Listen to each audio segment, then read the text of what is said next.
Pesan beliau kalau ketemu pertama pasti yang akan disampaikan adalah jangan coba-coba kamu korupsi. Posisi. Assalamualaikum warahmatullahi wabarakatuh. Waalaikumsalam warahmatullahi wabarakatuh. Vin, kita kedatangan tamu lagi nih. Istimewa banget. Yang punya tagline istimewa.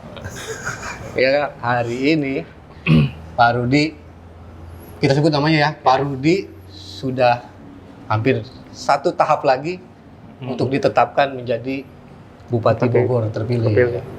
Amin. Nah, ini dia Pak Rudi Susmanto. Terima kasih. Kang Rudi sehat? Alhamdulillah pangestu. Kayaknya cukup melelahkan juga ya kemarin masa kampanye 75 hari ya. Menikmati kita berjalan-jalan keliling Kabupaten Bogor, menyapa masyarakat Kabupaten Bogor, melihat potensi Kabupaten Bogor, melihat tantangan-tantangan yang ada di Kabupaten Bogor yang tentunya harus kita selesaikan bersama-sama di 5 tahun ke depan. Jadi setelah dia berkeliling dan aspirasinya sudah banyak ditampung, insya Allah nanti gimana, apa yang paling banyak diharapkan masyarakat untuk figur pemimpin 5 tahun ke depan? Ya, tentunya kalau kita bicara Bogor dari 40 kecamatan, 416 desa, 19 kelurahan, tantangannya memang cukup luar biasa. Kita ke wilayah barat, kita ke wilayah timur, utara, selatan, tengah, ternyata dinamika dan kebutuhan sosial ekonomi masyarakatnya kebutuhannya berbeda-beda.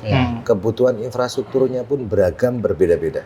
Nah, untuk itulah akhirnya pada saat saya melihat bertemu, bersosialisasi, bersilaturahmi dengan masyarakat Kabupaten Bogor di wilayah Bogor Barat perbatasan dengan Lebak, Banten, lalu di wilayah timur berbatasan dengan wilayah Karawang, di wilayah selatan berbatasan dengan Cianjur, Sukabumi. Di wilayah tengah, nah kita berbatasan dengan kota Depok, berbatasan dengan Bekasi, berbatasan dengan DKI Jakarta. Nah, tentu dengan kompleksitas yang dimiliki Kabupaten Bogor, luas wilayah Kabupaten Bogor dengan banyaknya jumlah penduduk Kabupaten Bogor, yang kita butuhkan hari ini adalah digitalisasi desa. Digitalisasi. Nah, pada saat kita memiliki digitalisasi desa yang terintegrasi dengan pemerintah daerah Kabupaten Bogor, akhirnya kita dapat mengambil sebuah kebijakan sesuai dengan yang dibutuhkan masyarakat kita.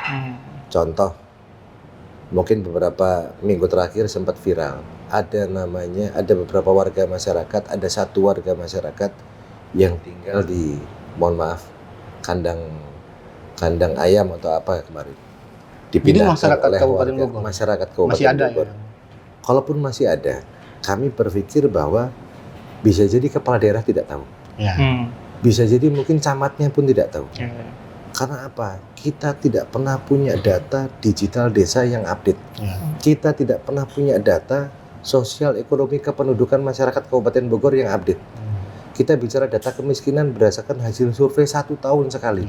Tapi pada saat ada data digital desa yang terintegrasi dengan pemerintah daerah Kabupaten Bogor, maka setiap hari, setiap minggu, data kependudukan terupdate dari masing-masing desa. Kebutuhan infrastruktur dari masing-masing desa terupdate di situ. Potensi-potensi desa terupdate di situ. Sehingga kita bisa tahu kategori masyarakat kita, mohon maaf, yang masih miskin di desa A itu jumlahnya ada berapa, namanya siapa. Bisa jadi hari ini dia masuk kategori masyarakat miskin. Di minggu kedua, orang yang dianggap miskin tadi dapat pekerjaan, taraf ekonominya naik. Dan bisa jadi yang hari ini tidak masuk dalam kategori miskin, besok pagi hari, mohon maaf, di PHK dari pekerjaannya dan jatuh miskin. Sehingga pada saat kita bicara data, mohon maaf, data DTKS, kita tidak memiliki data yang update. Nah, untuk itulah setelah kami berkeliling Kabupaten Bogor, melihat segala tantangan yang dimiliki oleh Kabupaten Bogor, dan kita juga melihat potensi yang cukup besar, cukup luar biasa, maka digitalisasi desa adalah langkah menuju kesetaraan dari Bogor Barat hingga Bogor Timur, dari Bogor Utara hingga Bogor Selatan. Dan kita juga melihat kearifan lokal masyarakat Kabupaten Bogor yang cukup luar biasa. Kita melihat keramah tamahan warga Kabupaten Bogor yang masih di wilayah pinggir, di wilayah barat, wilayah timur yang mungkin jarang tersentuh dari sisi pelayanan pemerintah, dan ini menjadi tugas tanggung jawab kami ke depan. Tetapi membangun Kabupaten Bogor tentunya tidak bisa dibangun oleh seorang diri. Rudi Susmanto Ade Ruhandi bukan siapa-siapa. Rudi Susmanto Ade Ruhandi tidak punya apa-apa. Kita cuma punya niat yang ikhlas, niat yang tulus, punya pemikiran, memiliki ide dan gagasan, yang mana ide gagasan tersebut harus kita implementasikan, tetapi harus dengan dukungan dari semua pihak yang ada di Kabupaten Bogor. Kita ingin melihat Bogor 5 tahun ke depan, Bogor betul-betul bangun, Bogor harus bergerak, dan insya Allah Bogor akan bangun. Jadi warga Kabupaten Bogor juga mungkin sudah mendengar digitalisasi desa dalam, karena waktu debat kan disiarkan langsung stasiun TV nasional. Real time ya berarti kita bisa ngelihat ya memang kondisinya hari itu. Hal yang cukup sederhana. Hari ini kita mau membangun Kabupaten Bogor, berangkatnya dari mana? Pada saat hari ini kita mau membangun sebuah wilayah, contoh pemerintah Kabupaten Bogor ada sebuah kebijakan, mau membangun ruas jalan, mau membangun perbaikan jalan. Kita lihat dari seluruh desa, pada saat digitalisasi data desa tadi terintegrasi dengan pemerintah daerah, kita akhirnya tahu, oh ternyata bulan Januari sudah diusulkan, Februari diusulkan, Maret diusulkan, ternyata sudah 2 tahun, 3 tahun, 4 tahun diusulkan, tetapi belum pernah direalisasikan. Lalu kita mengintervensi beberapa tantangan-tantangan, salah satunya stunting, kemiskinan, pengangguran. Kita hari ini pada saat ditanya jumlah pengangguran terbesar di Kabupaten Bogor ada di desa mana, ada di kecamatan mana, pasti tidak bisa menjawab. Yang kita tahu cuma angka global kemarin 14%. Angka kemiskinan tertinggi ada di desa mana, sebarannya ada di RT berapa, ada di RW berapa, namanya siapa, kita nggak bisa jawab. Jadi kita nggak harus nunggu setahun sekali untuk melihat datanya. Tapi pertanyaannya gini, kalau kemarin itu hanya sebagai program, ini kan insya Allah sudah tinggal dilantik nih. Teknis. Kira-kira digitalisasi itu kapan kita mulai terapkan? Bupati terpilih, insya Allah pada saat Bupati dilantik di tanggal 14 Februari 2025. Nah tentu kita harus melihat bahwa tata kelola pemerintah, APBD ditetapkan setiap akhir tahun anggaran. Maka APBD tahun 2025 ditetapkan di bulan November, bulan Desember tahun 2024. Di mana kepala daerah terpilih belum dilantik. Setelah dilantik di tanggal 14 Februari, maka Bupati, Wakil Bupati terpilih akan menyusun RPJMD. Program-program unggulan tadi akan disusun dalam rencana program jangka menengah daerah. Setelah disusun, maka APBD akan menganggarkan program-program yang tertuang dalam RPJMD. Maka realisasinya akan berjalan insya Allah di tahun 2026. Tetapi mudah-mudahan DPRD hari ini juga punya pemikiran yang sama. Mudah-mudahan dapat teranggarkan di 2025. Karena Rudi Susmanto dan Ade Ruhandi hari ini belum memiliki kewenangan untuk masuk ke ranah rapat bersama beberapa pemangku kebijakan yang ada di Kabupaten Bogor. Karena secara legitimasi, secara ketentuan peraturan perundang-undangan, Rudi Susmanto Ade Ruhandi menang berdasarkan versi quick count. Bukan menang berdasarkan hasil real count. Bukan menang berdasarkan hasil keputusan KPU. Kemarin LSI Denny JA itu di angka 72 lebih ya katanya. 70 sekian persen. Margin errornya sekitar 1%. Tentunya pada saat kita bicara persentase hasil pemilu kepala daerah 2024, saya Rudi Susmanto dan Pak Ade Ruhandi mengucapkan terima kasih kepada seluruh masyarakat Kabupaten Bogor. Dan pertama saya ucapkan terima kasih kepada semua rekan-rekan media yang selama ini selalu mengiringi perjalanan kami. Walaupun sering kadang mengkritik juga. Wajar. Tetapi kita sangat berterima kasih rekan-rekan media pada saat mendampingi, mengiringi perjalanan kami. Disitulah kami bisa mendengar keluhan-keluhan, permasalahan-permasalahan yang ada di Kabupaten Bogor. Dan tentunya kami ucapkan terima kasih kepada para tokoh ulama, tokoh agama, tokoh pemuda, lalu tentunya para relawan yang berjuang bahu-membahu, bukan berjuang untuk Rudi Susmanto dan Ade Ruhandi, tapi berjuang untuk kemajuan masyarakat Kabupaten Bogor bersama Rudi Susmanto dan Ade Ruhandi. Kami mengucapkan terima kasih yang sebesar-besarnya dan mohon maaf 3 hari setelah pemilu di tanggal 27 November kami belum sempat menyapa satu persatu.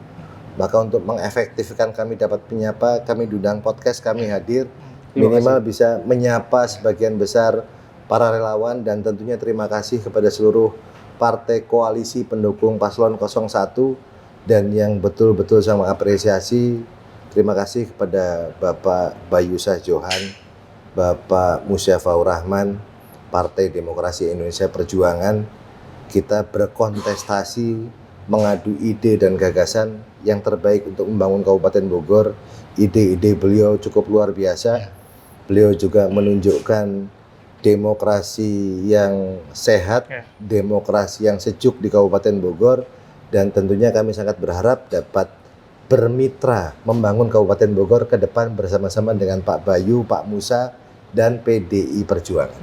Karena memang kebetulan juga bertepatan kemarin dengan kabar duka ya Ketua, jadi mungkin kebetulan belum itu sempat saya datang ke TPS jam 9 pagi bersama rekan-rekan media.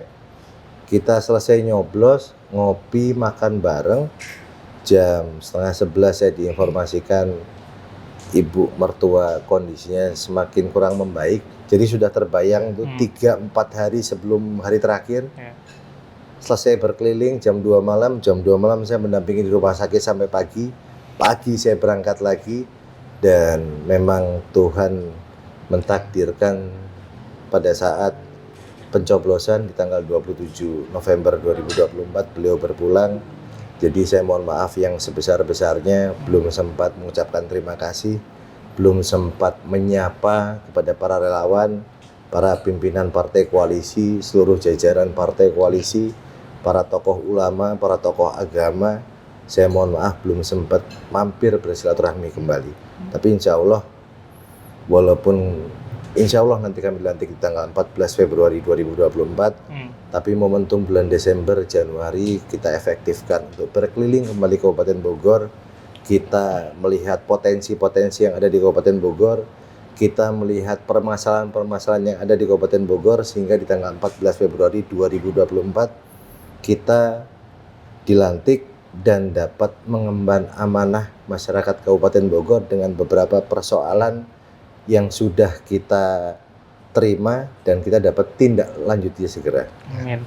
Amin. Kita doakan juga untuk Ibu mertua dari Pak Rudi Susmanto, semoga amal ibadahnya diterima oleh Allah Subhanahu wa taala. Dalam setiap perjuangan butuh pengorbanan. Dan kita juga kemarin ini kita mengucapkan selamat dulu atau bertepatan banget. Bertepatan. Kalau selamat tentunya bukan selamat karena terpilih, tapi selamat bertugas. Sebentar lagi akan mengemban amanah bersama seluruh masyarakat Kabupaten Bogor. Oke. Tadi kalau balik lagi ke data digital desa itu ya Ketua, kan pasti udah ada gambaran umumnya. Berarti nanti itu inputnya dari pemerintah desa? Inputnya dari masing-masing pemerintah desa. Kita akan melihat potensi pendapatan pemerintah Kabupaten Bogor. Kita sudah mulai mengevaluasi dengan tim yang kami bentuk. Potensi pendapatan akan dapat berjalan maksimal, akan dapat ditarik di tahun 2026 dengan potensi pendapatan senilai berapa. Pada saat potensi pendapatan tadi sudah dapat kita terima, maka kita pun akan mengevaluasi beberapa insentif-insentif. Salah satunya, contoh, insentif RT/RW. Pada saat insentif RT/RW kita naikkan, kita pun memberikan tugas kepada RT/RW melakukan pendataan dan laporan rutin. Jadi pada saat ada, oh ini tetangga saya, warga saya yang tadinya bekerja sekarang tidak bekerja. Oh ini warga saya di lingkungan saya yang memiliki rumah dengan kondisi yang mohon maaf kurang baik. Semua terdata, terlapor pada siapa? Pemerintah desa. Di desa mereka mendata, menginput dan terintegrasi dengan pemerintah daerah Kabupaten Bogor. Maka kita bisa tahu update setiap hari berapa jumlah penduduk Kabupaten Bogor, berapa yang lahir, berapa yang meninggal, berapa yang pindah, berapa yang datang. Lalu kita pun bisa bicara dari fasilitas pendidikan. Di tingkat desa, di desa tersebut ada berapa sekolah dasar, ada berapa MTS, ada berapa sekolah menengah pertama, ada berapa SMA, ada berapa universitas. Miliknya milik siapa? Apakah milik pemerintah ataukah milik swasta? Lalu kategorinya apakah baik, rusak sedang, rusak ringan, atau rusak berat? Nah, sehingga pada saat pemerintah Kabupaten Bogor menentukan sebuah kebijakan, maka kebijakan tersebut tepat sasaran. Kebijakannya berdasarkan apa? Yang dibutuhkan masyarakatnya. Jadi udah tahu sekolah rusak, masyarakat butuh fasilitas pendidikan, diberikan bantuannya dalam bentuk yang lain. Nah, kan tidak tepat. Nah, sehingga hari ini membangun Kabupaten Bogor berdasarkan data yang ada di masing-masing wilayahnya. Kayaknya mungkin apa namanya? Nanti itu yang akan jadi leading sektornya dinas mana? DPMD. Terkait leading sektor, saya pun Rudi Susmanto dan Edi Ruhandi insya Allah di tahun 2025-2026 kita berencana akan mengembangkan beberapa SKPD yang ada. Kita mengikuti kebijakan pemerintah pusat. Contoh pemerintah pusat hari ini Menteri Kebudayaannya sendiri, Menteri Pariwisatanya sendiri. Kabupaten Bogor adanya Dinas Kebudayaan dan Pariwisata. Mungkin nanti akan bagi menjadi dua. Ada SOTK baru sama gitu. halnya dengan Dinas Pendidikan, sama halnya dengan beberapa SKPD termasuk yang berfungsi Kominfo kan jadi Kominfo yang berfungsi untuk melayani masyarakat. Kita punya Dinas Ketahanan Pangan. Hari ini pemerintah pusat punya namanya Badan Gizi Nasional, punya namanya Badan Pangan Nasional, dan tentunya kita pun mengikuti nomenklatur yang ada. Kita harus mempersiapkan sejak sekarang, sehingga beberapa kebijakan-kebijakan pemerintah pusat yang sudah ditetapkan oleh Presiden Republik Indonesia bersama dengan beberapa kementerian, pemerintah Kabupaten Bogor sudah siap untuk menindaklanjutinya. Salah satunya kami pastikan program makan bergizi gratis di Kabupaten Bogor harus berjalan dengan baik, dengan lancar, dan tentunya dengan layak dan berkualitas untuk dinikmati oleh seluruh siswa didik yang ada di Kabupaten Bogor. Begini Pak Rudi, kabar juga ada atensi dari teman-teman budayawan gitu. Karena kan sekarang ada Kementerian Kebudayaan. Kita juga tahu Pak Rudi ini sangat punya apa namanya? Sambil ngopi boleh nih. Sambil ngopi ya. Ini kopi asli Indonesia. Sangat konsen dengan budaya. Bahkan dulu saya juga nggak nyangka dia ini Jawa yang Sunda atau Sunda yang Jawa. Karena dia sangat perhatian sekali. Di zaman Pak Rudi itu apa namanya gedung DPRD itu diberikan apa namanya fasilitas dengan apa walaupun saya lahir dan besar di Solo, tapi yang mencanangkan gedung DPRD menggunakan bahasa Sunda adalah saya. Kedua, adanya seni ketangkasan domba Garut. Dalam 2 tahun terakhir kita pun mempeloporinya bersama-sama. Jadi event nasional gitu. Karena kita melihatnya adalah Bogor, Provinsi Jawa Barat, sukunya adalah suku Sunda.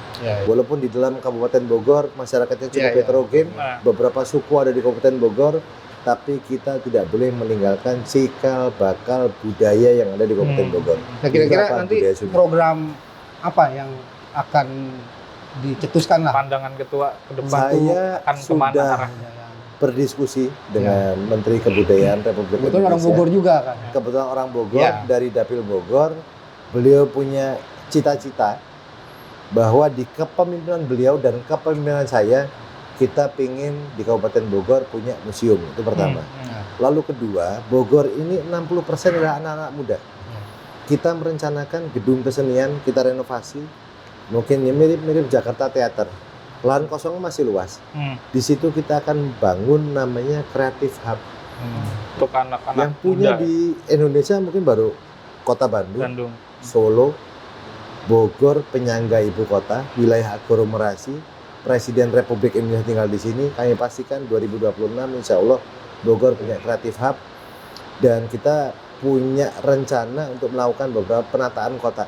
Jadi prinsipnya adalah lembur diurus, kota ditata, budaya terjaga. Nah, jadi kita ada beberapa pendekatan yang akan kita tetapkan. Salah satunya adalah wilayah perkotaan kita akan tata dengan baik, wilayah perdesaan akan kita urus dengan hati, karena mereka adalah masyarakat kita, masyarakat Kabupaten Bogor, dan tentunya yang kita rencanakan One Product, One Village dengan integrasi antar program antar SKPD harus dapat berjalan lancar, berjalan baik mulai tahun 2026. Karena memang ya sejatinya program Bupati Terpilih itu baru benar-benar terrealisasi full di 2026. 2026. Ya, itu Karena tadi landasannya apa? RPJMD. Bupati terpilihnya baru bulan Februari, APBD-nya sudah ditetapkan sekarang.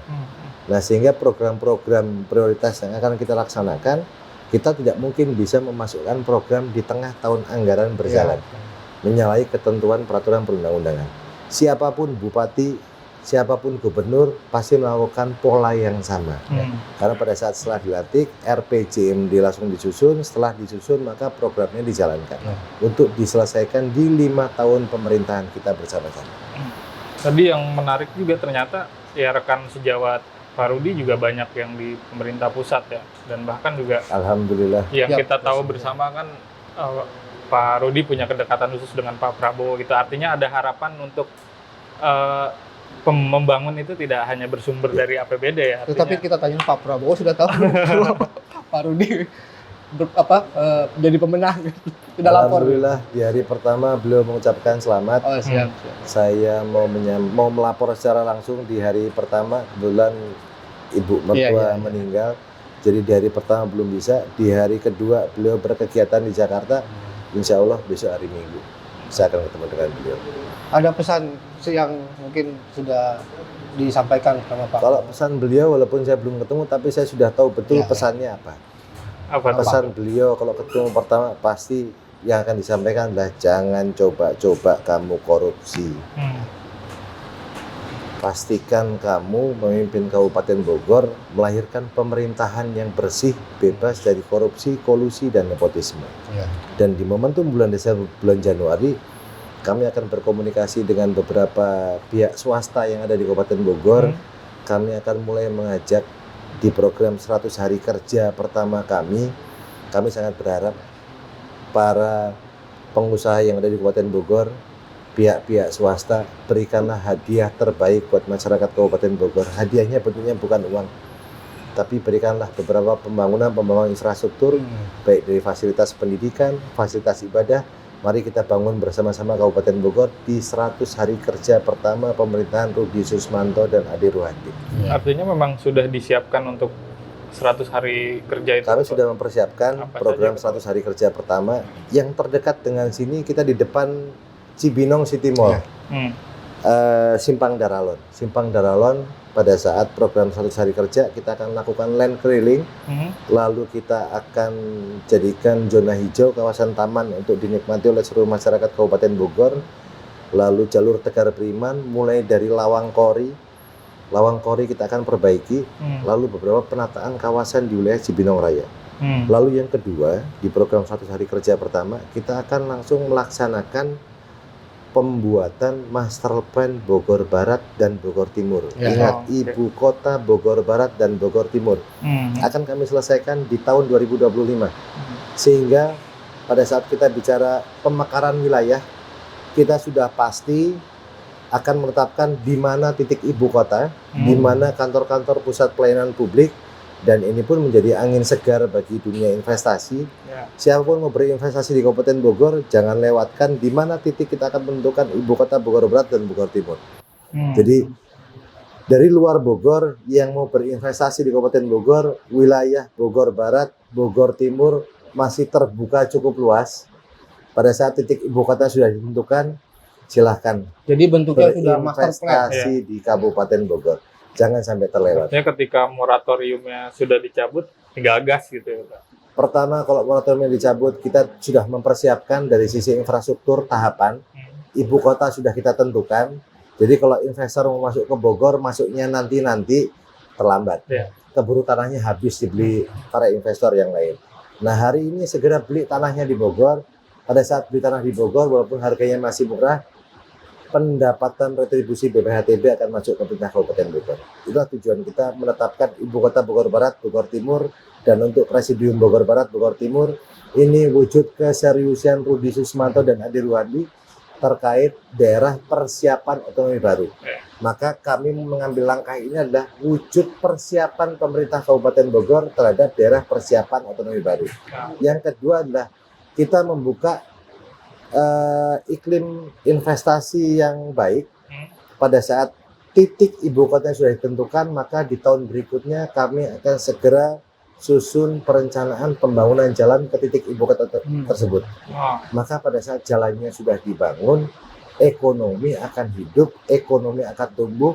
Disitulah yang kita sebut kita menciptakan pusat pertumbuhan ekonomi baru ya. di wilayah barat dan wilayah timur Kabupaten Bogor. Tapi kalau gambaran mungkin memang perlu kajian. Ya, Kalau gambaran kasar kalau di kira-kira di mana di nih? mana gitu. Kalau gambaran kajian untuk feasibility study-nya kita sudah selesai, titiknya sudah ada, tetapi tentunya kebijakan yang akan kita ambil tadi berdasarkan Undang-Undang 23 kita adalah penyelenggara pemerintahan yang sama, yang setara, yang sejajar, yaitu apa? Eksekutif dan DPRD Kabupaten Bogor. Nah, izinkan kami bukan mendahului kehendak Tuhan, biarkan tahapan proses pemilu berjalan. Rudi Susmanto Adi Ruhandi ditetapkan oleh Komisi Pemilihan Umum. Setelah itu melalui tahapan berikutnya itu pelantikan. Setelah dilantik, kami akan duduk bersama dengan DPRD Kabupaten Bogor untuk menentukan bersama titik yang terbaik untuk ibu kota Bogor Barat dan Bogor Timur. Saya tidak lahir dan besar di Kabupaten Bogor, tapi insya Allah hati dan pikiran saya lebih cinta dan sayang terhadap Kabupaten Bogor. Posisi